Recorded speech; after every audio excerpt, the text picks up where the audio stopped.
So ito na po yung part 4 mga katits. So pinabalikan nila mga katits na basagin talaga yan para kung ano talaga nandun sa ilalim sa kanyang inside niya mga katits, sa bato na yan. Kung wala dyan mga katits, so sikandig nila dun sa ilalim mga katits, under. So base sa tinignan ko mga katits, paglikod ko, may nakikita po ako dito mga katits. So hindi po nila nalalaman mga katits. So base sa pag ano ko dyan, so may dot tayo dun sa bato. So may dot, itong bato na to para siya araw siya mga katits yan. So pointing siya dito sa inaapakan ko may bato. So heart siya mga katits. Ito heart siya. Ito hiniwa dito siya mga katits. Ito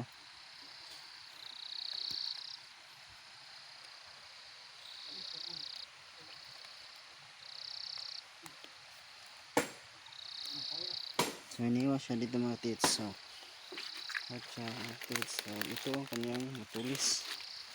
Dito siya pag ganon papunta kasi dyan nakaturo yung araw at kanyang heart doon nakaatubang ang kanyang heart, ganon. Dito ang matulis turo doon dito. So at may bato dyan na malapad mga katits. So kung nakikita niyo yan mga katits, so puntahan kaya natin mga katits. So mga ano lang yun siya mga katits, 2 meters mga katits, 3 meters mga katits. Nakikita natin ang yan ang malapad bato dito. Ano ang masasabi ng mga katits, may butas dito mga katits sa ilalim niya. Ito sa ilalim talaga siya mga katits. At doon din sa ilalim siya, may butas sa ilalim. Ito na kaya yung kanyang entrance mga katits. So tingnan natin mga katits. Yan. So palalim siya mga katits. So kanina pinagamitan ko ng kahoy at bara. So tagos siya talaga mga katits pa ilalim. So palibo pa siya dyan mga katits. So ano ang masasabi mga katits. So mga katits natin nandun pa. So kahit maulan mga katits, dito po kami nag-hunt. So ito po yung mga trabaho natin mga katits para makita din yung mga katits. So just comment and share mga katits. So malapit na nabibiyak talaga siya mga katits. At hindi siya solid mga katits. Malawag lang siya sa ilalim, sa gitna niya. So ano kaya ang masasabi niyo mga katits? Doon ang pagong mga katits. Doon ang pagong at ng X yung naipos ko na dati mga katits. So bakit dyan tayo kasi dyan ang countersign doon sa sa part 1 na pinost ng mga katits, ang foot sign mga katits. At may dot, dalawang dot. Kaya doon may countersign din doon. Walang countersign.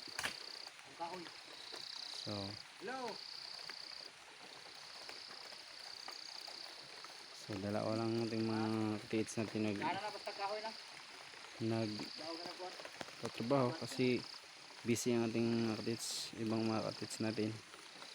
So ginagamitan namin dyan ng scanner mga katits at detector. So dyan talaga may detect dyan sa ilalim, kaya dyan mismo sa inapakan nila. So kaya first choice na mga tits, basagin mo na yan sa gitna kung anong nakikita dyan sa ilalim. Second choice sa under niya mga tits.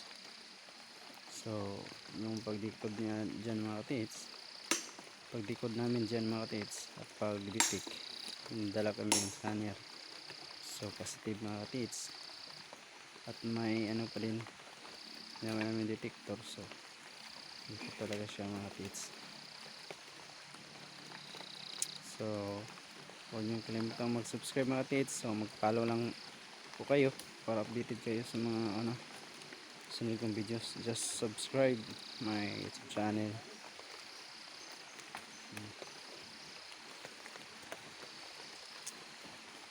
Yan po ang mga tits. Higit na kalakas ang ulan. Yan po ang area kung makita nyo. So isang creek, old creek siya mga tits, dead creek.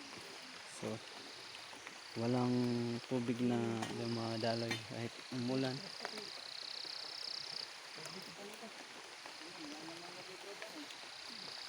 Yan.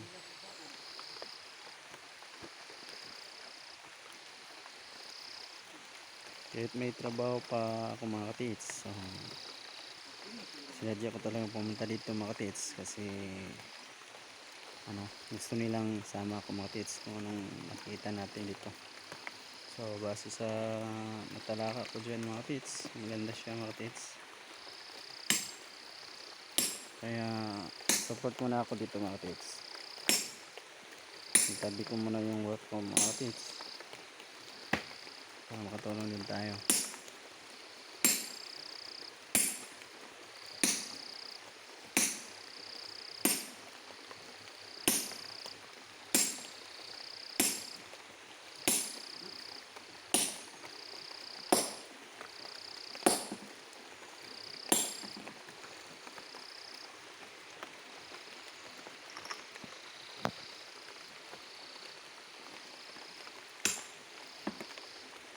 Ito ang heart. So hindi pa nila nakikita mga tits. Pagkatapos nila dyan mga tits, pahiwati ko sa kanila mga tits kung ano talaga ang sabihin.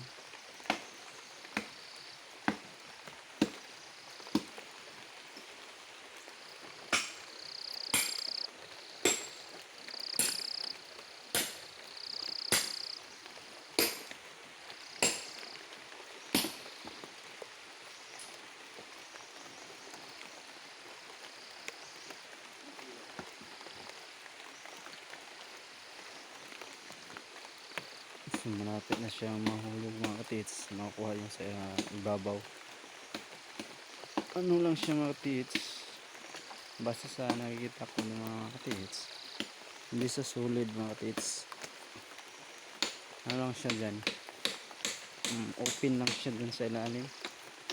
So posible kaya mga tits, ano ang masasabi niyo?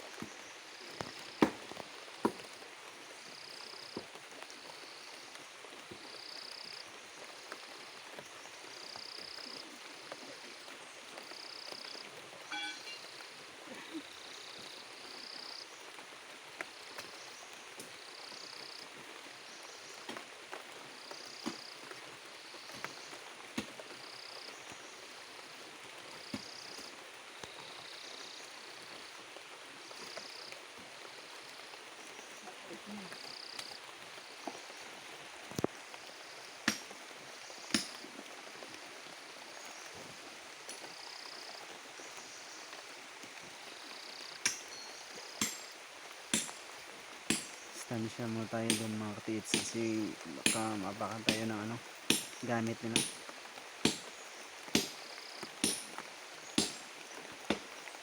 Pag ganitong mga eksena ng mga operation mga tits, so mahirap talaga to pag bato na babasagin. So pinakailangan talaga yung mga pressure ang treasure hunting man na mag mga malakas ng buto, mga malalaki. So kaya hindi nakasama yung mga kasama namin. So kaya nahirapan yung kasama natin dalawa.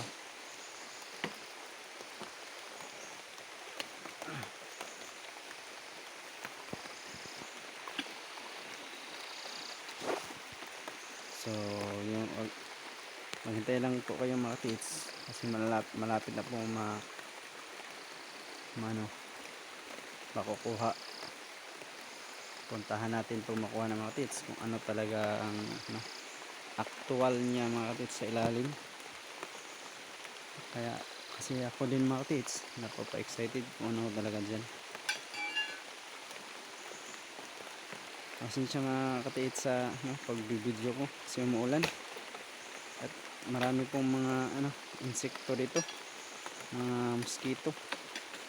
Napaak na ako mga katiits na kinakagat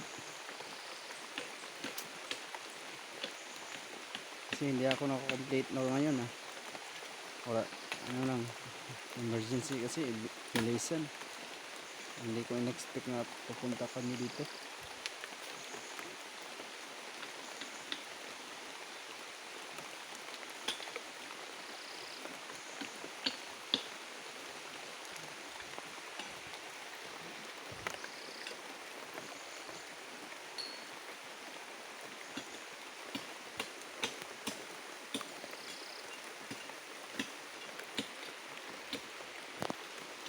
Kaya yung video hindi ako makapokus mga tits kasi maraming mosquito na pinakagat ako mga nito.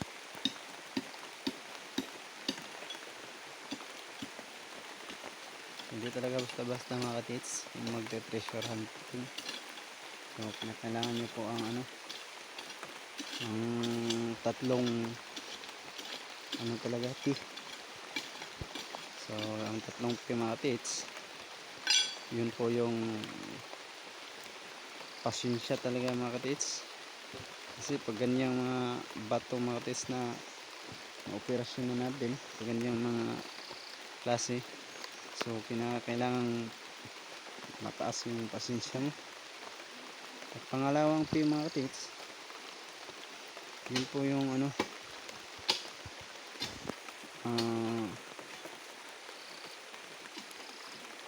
porsigido mga tits, porsigido talaga, porsigido. So positive po mga tits, positive thinking. Yan, positive thinking. Dapat positive thinking talaga. Pag hindi basta-basta pag iniisip mo yung negative, so wala talaga mga tits. So walang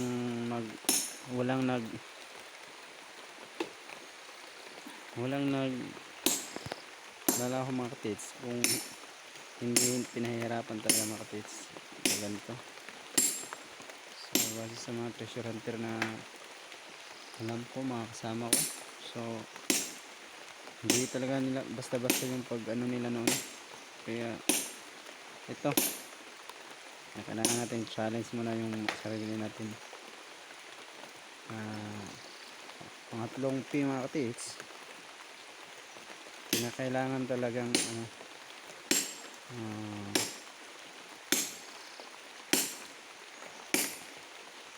wait mo na mga tits kasi malapit na.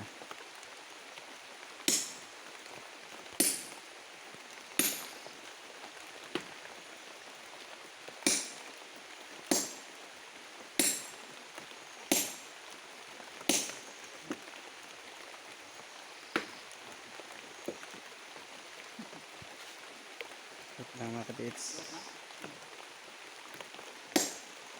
skip yung kamay ko.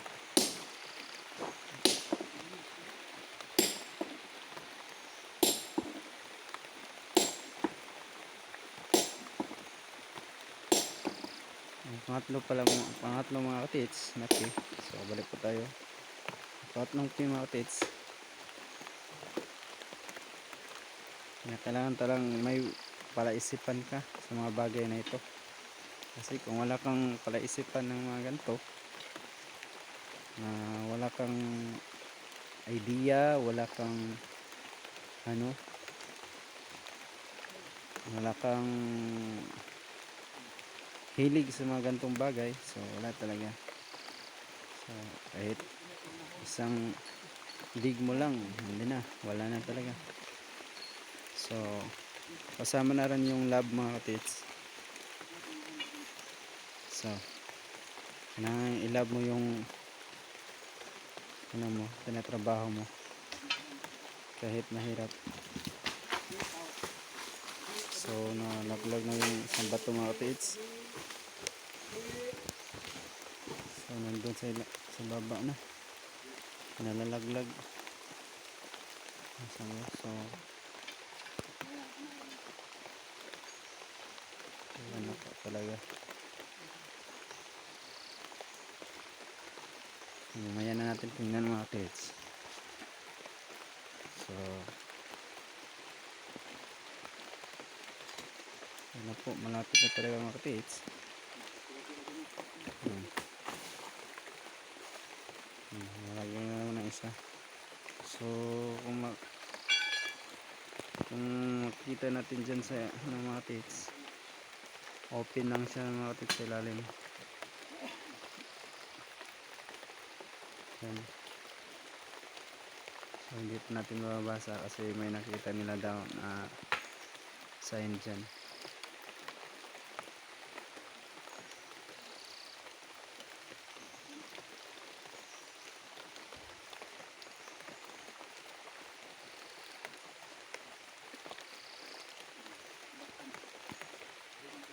So lugang mga katits, paalala mga katits, pag nagtatrabaho kayo ng ganito mga katits, kinakailangan ano,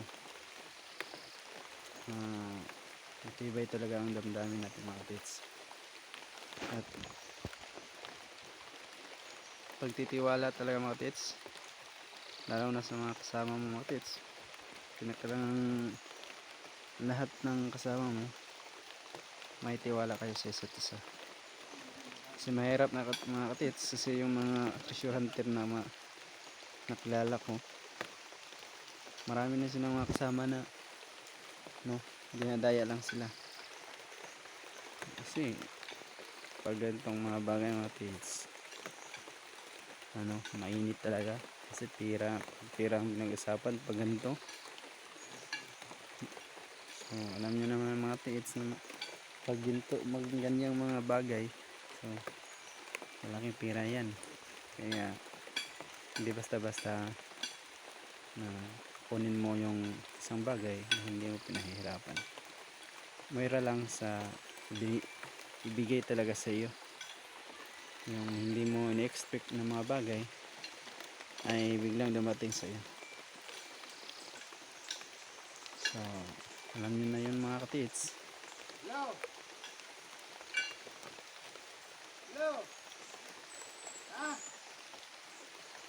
Tumatawag na yung isang kasama natin mga tits, kasi may nakikita nila dito mga tits. Tawagan na nila yung kasama namin, kinakailangan ang gasdak ng katits.